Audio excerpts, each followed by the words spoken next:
Oyo Moni est frappé en 2024 avant de côté en 2025 parce que tu sais dans 2 jours tu sais côté en 2025 et Zalaki Baliwa Moko et Zali préparé sur le monde des ténèbres. Ah bon? Oui, Baliwa on a et Zalaki préparé sur le monde des ténèbres. Parce que ceux qui te bandit na Liwa ya Ségué Mignon repose en paix. Je pense que Liwa on a éouti na kati ya mouvement ya BCBG. Ouais, Liwa on a éouti na kati ya mouvement ya BCBG voire même JB Aza incline na kati ya Liwa ya Ségué Mignon. Na lobelio na mouvement ya JB ye moko pe JB azana ba esprit oya kindaki po balongola Ségué na kati ya mokili parce que moni makambo spiritualité yokana yebisa yo nanu yokana yebisa yo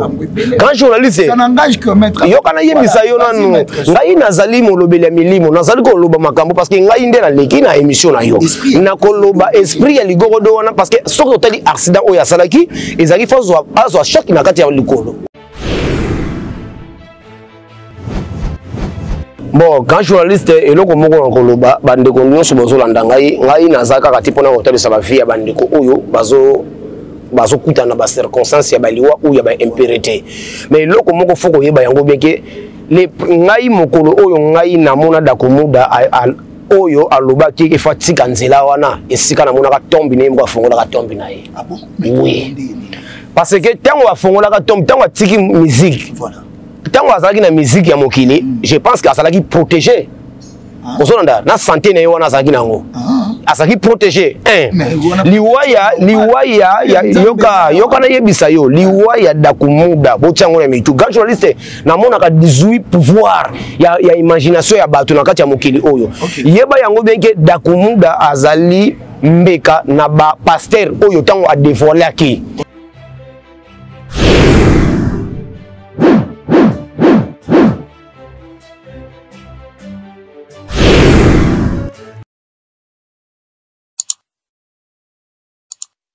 Voilà, bienvenue comme ça dans votre chaîne AMJ Télévision, Mami Wanzé, surtout dans cette émission d'analyse qui est toujours présentée aujourd'hui par moi, Dani Timanga. Ming Bozalana, c'est Bibati, le nom Dani Timanga. Alisson Nabino, je dis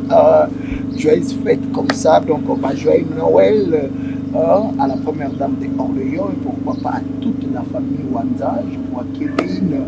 je vois Ronnie Bessia, et puis on a maman Zelda, il y a Zabouki, maman Mami, la Michi, à notre daddy, papa Michel de Paris.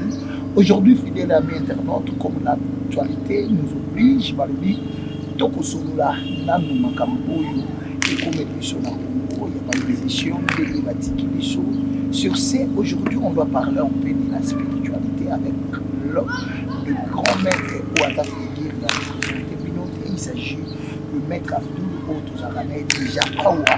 Nakati à chaîne la AMJ Télévision, parce que maître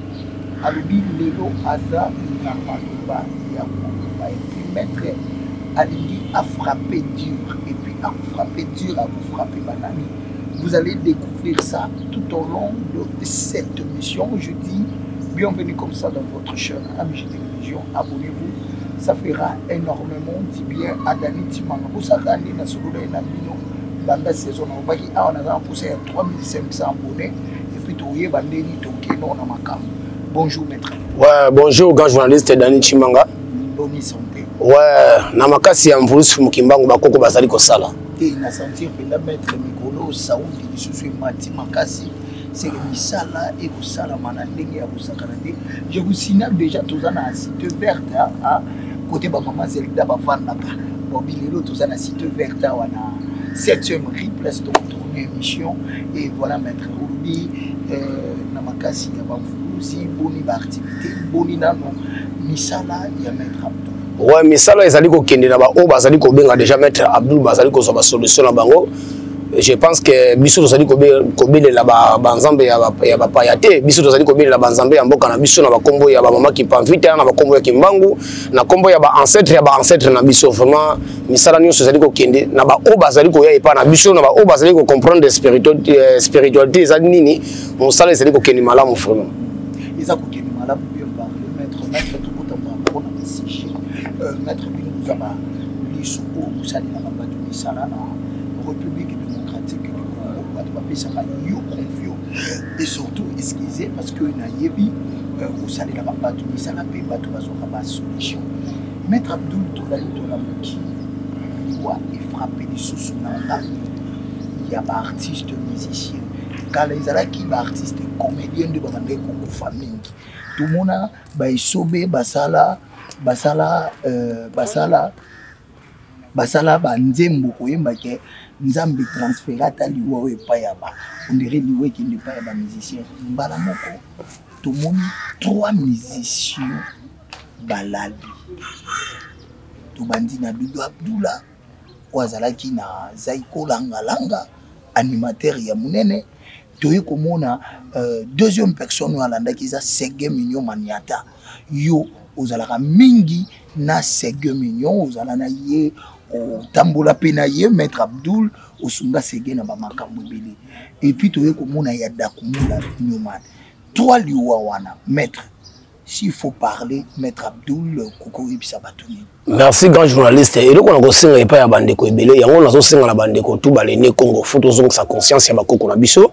Il y a mis Balé Ezali. Baliwanyos Oyomoni est frappé en 2024, avant de côté 2025, parce que nous avons des jours, nous sommes côté 2025. Et Zalaki, Baliwamoko, Ezali préparé sur le monde des ténèbres. Ah bon? Oui, Baliwana, Ezalaki préparé sur le monde des ténèbres. Parce que ceux qui ont bandit dans Liwa, il y a Sege Mignon, repose en paix. Je pense que Liwa est outil dans le mouvement de BCBG. Oui, Liwa est outil dans le mouvement de BCBG, voire même JB Aza incline dans le Liwa, il y a Sege Mignon. Parce que depuis Kala déjà. Oui. Parce que depuis qu'elle a déjà Azalaki déjà préparé à couper sa mbeka. Ce qu'on vit que Sege Mignon déjà Azalaki mutu ya kobanga masumu. Azalaki na ba protection na o ya bande ko salela. Mais dès que kaka diable alobaka bien que okoyi ko lala metango ya goya yo ko toko yeba te surtout na ba esprit auto zali ko benga baza ya ba élévation. Nde bango nde baza na sima ya liwa ya Sege. Alors na bande ko muso fito yeba ngombe na kati ya monde musical soki to soki ko kota na année mosusu. Yeba yango bien que ezana ba patron ezana ba leader oyo tango bakindaka kopesa ba offrande na kati ya ba na kati ya ba sept démoniaque basenga bango mingi ba obazaka ba leadership na kati ya mouvement ozomona ngo na kati ya mouvement de liwa ya bandeko na biso tout wana bomona ngo normalité parce que ba liwa nzambe asali liwa mais yeba yango beke avant liwa et frapper mutu excusez na kati ya mokili yeba yango beke ba porte banana ko fungwa na ba oyo bazaka na entourage et sika liwa ezali na posa ko frapper de bo tiango na mutu liwa ya Sege liwa ya bandeko na biso nyonso o bazali ko kufa yeba yango beke sina anonsaka déjà je pense que soto total na émission mo dosala no kala na ba beke et kozala na eloko moko ya munene e ko arriver parce que ba professionnels so ba tu bazora ba Deniles banani yeba yango beke bazora ngo na ba page nanga ah maître. Oui, parce que on a pas china ngai. Na lobi boye parce que ngai na mutango to biso to ndo ko sala mamba pasteur. Je pense que ngai na participer na ba grande cérémonie ya bato o basana kati mboka o. Parce que Deniles asa pasteur, Deniles c'est un grand maître du temple. Et na lobi boye Deniles c'est oya lobaka ezali ba prophétie ya bonzambe te. Akenda kana voyage astral akenda ko so ba prophétie oyo yango aya ba renoncer. So biso déjà azoka ngona ba page na biso. Parce que o nyonso ngona loba yango des okokisama. Donc je pense que bande konanga ba o batikali ba musicien boye bango beke tant que bozana ba mouvement ya bato mais yeba bango beke ba chef wana bazana bato ba kambaka bango sur le plan spirituel ya wana zo singa na bande ko batikali boye ba kozo ba protection parce que pourquoi 2025 et koza suna artiste munene les sous o kotika ka biso parce que zali préparé parce que makambo ona lobaka yo kana boye makambo ye ko sala yo ka journaliste monitor ngo business bulalaka ezalaka moyi mokili mususu ezalaka tango bato balalaka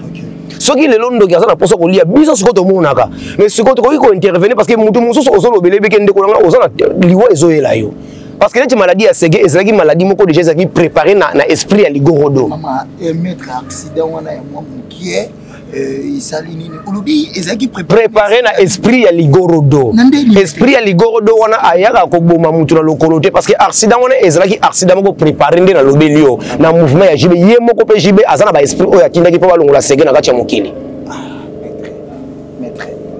parce que moni makambo spiritualité yokana yebisa yo nanu yokana yebisa yo grand journaliste ça n'engage que maître yokana yebisa yo nanu ngai nazali molobeli ya milimo nazali koloba makambo parce que ngai nde naleki na émission na yo na koloba esprit ya ligorodo wana parce que soki otali accident oyo asalaki ezali fo azwa choc na kati ya likolo oyo na se na kitambi biso bengo kitambi mais esprit oyo ya esprit ya ligorodo abandaka na kolia esprit ya mutu na tibia soto tali pota ya sege ezalaki awa te na se pota ya sege ezalaki awa ezalaki awa donc esprit wana ezalaki depuis kala parce que pourquoi ba longola parce que lokolo wana yango pe aniatelaka drone donc yango nde ko luka façon ni ba ko éliminer na kati ya mokili ba moni façon muso ezalaki te ba lobi to éliminer na kati ya lokolo nde batindaki esprit ya ligorodo esprit ligorodo na kati ya libumune azana 48 pouvoir ya destruction. Ah bon? Oui. Décortiquer les noms. Donc makambo ezali ebele parce que na ko kota na ba vie ba mingi te mais ngai na ikolobela kaka pona ngai na bandeko o bazana poser les songi na sunga bango mais soki na koti parce que pona kotelisa sa bandeko muso o batikali bozala éveiller na ba mouvement o bozo beta nango parce que na ba mouvement muso na patron alinga ko makasa comme ça enfant chéri yeba yango bita muso ozali déjà par rapport ya mbeka okomona pe 5 à 10 ans ba beba pe na mwana na ye mais suka ka muto ozolia na ika mutraotika parce que monde ya ténèbres ezali monde moko ya lukuta muto azopesa orela azopesa azopesa yo bolingo ya solo mais yo na se ya motema na paso to yebani mitema te parce que to yebani mitema te mais na sur le plan spirituel moko na suka ta nzamba ko sambisa biso ba vérité o to so nzamba o la saka biso on écran to komona kaya yango maître bien parler mais maître tout que mais on dirait liwango et kotimba moko des autres matangi komi ya kokabula famille ya côté maman bango ba kovanda côté ya station ma campagne famille à côté tata bango ba kovanda na matete to moni kutu bakomi ko wanga na noko ya sege oyo ceux qui papa leki ya sege wapi maki non voilà et côté des autres c'est dit à quoi ezaka par rapport yango na zolo bagage non na lobi boye ezaka liwa déjà c'est frappé déjà bazu o ezaki sacrifice na 2024 mais na lobi na makambo bazo sala wana eza makambo famille nyonso ezaka kaka soki mutakufi o azaki likonzi et comme na ba désordre parce que pourquoi Satan na posa kaka ozonda alongola bino ba image ya mutu aliye mpesa na lobby boy grand journaliste non grand journaliste banda sega banda botama ezana famille ezana mutu moko te noko moko te azaki na posa liaye so azaki na posa baliaye ta musanga ko manano leader bongo te anga ta mususu na bongo te ozolanda liwa ya sega sina le ebisio bien que grand journaliste moi je suis le guide spirituel et outi na kati ya BCBG do mpesa mais le roi batu bako incliner ndeko na biso mususu oyo bazaki pena sege babande kotambola JDL oyo aza artiste ya munene aza pena na douleur aolela ndeko na sege batu mususu bako mulu ba JDL nde mutu asali makambo wana po sege akende bakomi ko incliner eloko wana ozo tant que guide spirituel grand journaliste eloko na koloba kaka nazo bandelongo depuis kala liwa ya sege ezali pona bato ante bazo accuser parce que pourquoi force ya monde des ténèbres toujours etika la kaka mutu moko ber parce que pourquoi leader ba yeba teke ya salaki yango il faut comprendre que soki Satan na za posa ko bundisa yo ko betisa yo akobana ko manipuler voir même na papa wa bota yo OK donc un peu ça grand journaliste c'est un peu ça maître alors comment est donc aux guide spirituel ndengo uza ko décortiquer ba liwa ya ngoboye ya sege alors comment tu as vu la mort ya pasteur na biso da kumuda opé atikaki na déjà musique ya mokili ayambi na ekutu nzamba kuma ekosalimla nzambe directement tu komona aza frappé mais avant liwa na ye atangaki kombo ya basali na nzamba atangi ba Moïse Mbiye atangi ba Mike Kalambai et sur ça étant que guide spirituel qu'est-ce que tu peux dire est-ce que Dakumuda avait raison ya kobimisa makambo abimishi wana bon quand journaliste eloko moko nkoloba bandeko nyonso bozolanda ngai nazaka kati pona kotalisa ba vie ya bandeko oyo bazo kutana ba circonstances ya baliwa ou ya ba impérité mais eloko moko foko yeba yango bien que les ngai mokolo oyo ngai namona Dakumuda oyo alobaki efatika nzela wana esika na monaka tombi ne mbo afongola ka tombi na ye ah bon oui parce que tango afongola ka tombi tango atiki musique voilà tango azalaki na musique ya mokili je pense que azalaki protéger ozolanda na santé na ye wana azalaki nango asaki protéger liwa ya yoka na yebisa yo liwa ya dakumuda bochango na mitu grand journaliste na mona ka 18 pouvoir ya imagination ya bato na kati ya mokili oyo yeba yango benke dakumuda azali mbeka na ba pasteur oyo tango a dévoiler ki do dakumuda aliaki poisson spirituel. Pardon? Aliaki poisson spirituel. Oui, bato bazana ba incline na makambo wana ezali ba malika ya mbai na ba pasteur walesa ozolanda parce que bato bazana incline ya liwa ya ndeko wana parce que faut to ba vérifier parce que banakati ya église wana yoka na yebisa yo parce que tango a dévoiler ki ba secret ya ba Moïse Mbiye parce que fraternité ya ba pasteur nyonso zongo na Kinshasa bakuta na bango nyonso na kati ya butu. Pardon? Tous les pasteurs bakuta na butu bango nyonso na kati ya réunion sauf Denelis nde a longwa na nzela wana. Oh, ozolanda. OK. Donc tous les pasteurs bakutanaka. Donc liwa ya dakumuda ezali préparé na 2 personnes. Oyo batilaki poisson bondoki o bafandaki balobi ke ndeko oyo ndenga bimisi ba secret parce que dakumuda tango a se repentaki akendaki na église. Ake okutana peka ka faki ne kutana nzambe ya solo ake kutana na ba nzambe ya bapaya. Nde babandi ko talisa mu kilindeza. Tango amoni ke na église ngona noke tango mususu na ba na ko confesser yango monaki ayiko kima ba église. OK. Akoma ine kana nda ba santi ke banzambe ozo no sambela ona zaka lokona na longwe na kati ya moto na keka na kati ya pu na kati ya fulu ozomona ngodo liwa ya ndeko na biso da komuda je pense que tango abimisa ka secret oyo absala ki na réseaux sociaux place liwa na ye elaki yango wana place liwa na ye elaki maître to kamano masolo oyo ya ba musicien to ya Dieu tant que guide spirituel maître Abdul batu lelo ba souffrir na moi makambo bilé to ko taper 2025, tout ça, le déjà tout ça le 30, le le 31, le le premier. Maître Abdul Asali Batou Misala. Lelo Oyo Batoupe Missous Bakutani n'a pas problème, n'a pas maître Missous. Alors pour la 2025, Batou Bakoki Kosala Ndengini pour Baya Komuna Maître Abdul P. Bakoki Koyana n'a pas problème, ni pour baser la solution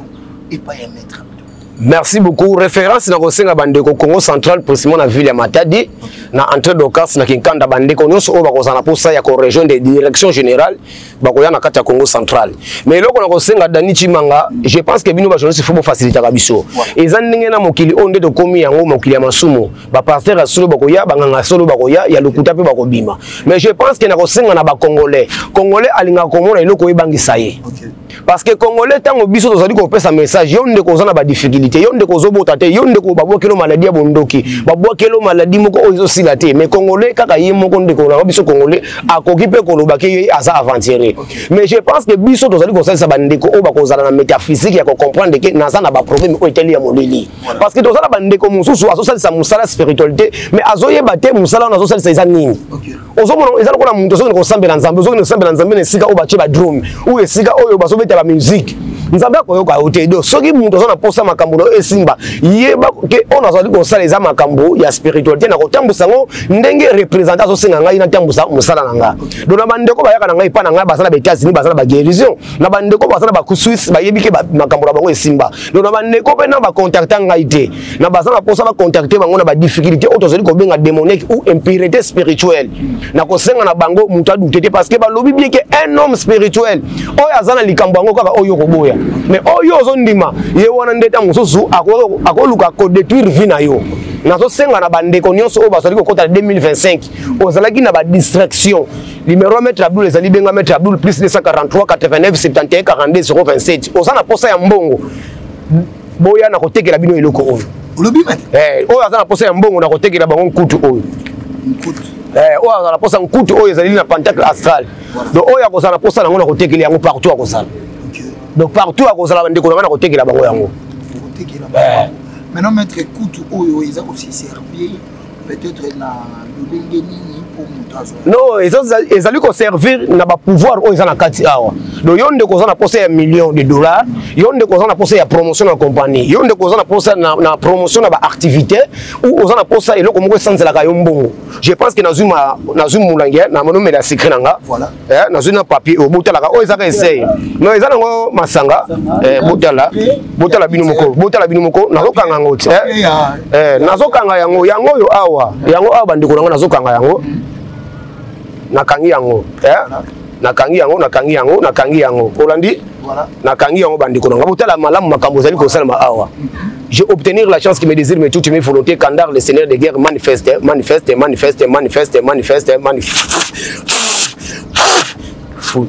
ta puissance oh ni ne salimi awa to cheka eloko na kaditi eza mbongo yango ya mboka nanga yango mbongo ya mundele yango $50 kasi yango euti awati eloko eza te botala binomoko yango ti bozomona binomoko ti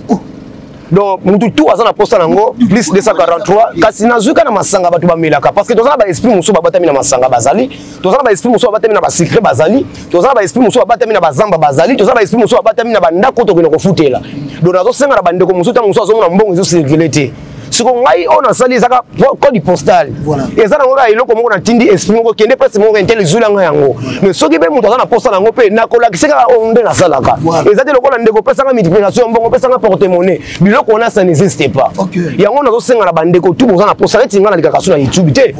parce que nga na za mettre internet te na bandele spiritualité banda na matadi na banoko tala babalo ba match ba vita ba elima siko tango to mona ke bato mususu ayebi spiritualité ba tekele spectacle aye alakisi bato yango to soyeko ya ko telemela oyo nyonso aza na bitumba numéro na ngai ezali plus 243 89 71 42 027 oza na posa ya mbongo partout ozali na États-Unis na Canada partout ozali soki obengi maître Abdoul je pense que ozali pour kozulu ba solution alors maître ba bungisa ba affection na basi na ba nazo senga na bandeko nyonso obolandaka nga partout bozali oyo nyonso aza na posa ya bolingo mwasi mobali oza na posa basokola yo ndeko nyonso oyebiki babokeli maladie ya sucre ya cancer ba mari de nous ya butu promotion ezali na compagnie te toujours ezalaka na batek spirituel ezalaka na tete ya mosusu oyo baati lo poison ezala bataki mosusu orataka ba accident pa bapamba ezala bataki mosusu ezalaka na ndako okoki kofutela okomona nyonso oyo ozalaki nango ekotika na ndako ozo nofutela ezala bandeko baza na poto tozomona bandeko mosusu azomona ka sentiment aza na poto mais yeba yango bieke na kati na ye ozomona ki na Congo azosala rien ozomona mbongo ozo ezokende kana niveau ya mboka wana ezotikala kana mboka wana makanisi ya kosala malamu na mboka na ye ezali te donc tozali kosenga na bandeko tu wana baza na droit ya kozwa délivrance donc impesaka journaliste. Voilà, nous sommes arrivés à la fin de cette émission. Je crois que le message a été bien passé par Maître Abdoul, le gourou du temple. Maître n'a évité le dernier message pour couper sa bateau, n'a évité ce qui fait mambote kikoza na bateau. Nazo senga na bandeko nyonso ya ba théâtre ya ba comédien, nazo senga na message na ba musicien nyonso, nazo senga na message na bandeko tout obolandaka nga. Biso tozali koloba kaka par na biso tozoloba. Mais na yo ndeko okoyoka te mokola suka okoloba ke Abdoul abandai koloba boye, mais biso loyoka te. Nazo senga na bandeko nyonso oyo boyebi ke banda ba ndoko sambela pasteur akoma mutu mbongo mais yo ozali toujours pauvre, il était yango ya kokite. Il était yango bandeko nyonso boyebi ke ba manipula kabino banda bandoko sambela ba pesa ba prophétie ba ko sele o minene na 2024 o 2023 tozali ko kota 2025 ndeko na ngai tozana mokila de l'estage koyoka soni te ko banga te benga Maître Abdoul na numéro plus 243 89 71 40 027 yo ndeko babundisaka na bino ba abonné à chaîne na biso oyo partout ba kolanda ngai boyebi ke bozana bitumba ba panya mo ya matadi ba panya mo nyonso bozolanda ngai ya ba Congo ya bato bandundu baluba bangala ba soeli ba mongo partout bozali oyo ayebi ke azana bitumba kotala ekolo te kotala te musika azali na Congo central benga Maître Abdoul en distance ou en fisquement na kotinda ba génie nga ba ko sunga yo na likambo nyonso oyo ekotukisa yo na vie na yo surtout kaka soki ndeko za mutu ya malamu osala malamu na kati ya mokili okozala sauver yango ezaki message nanga na bandeko nyonso babundisi bango na 2024 soki ozongeleki mbango yeba yango biki okozala sauver.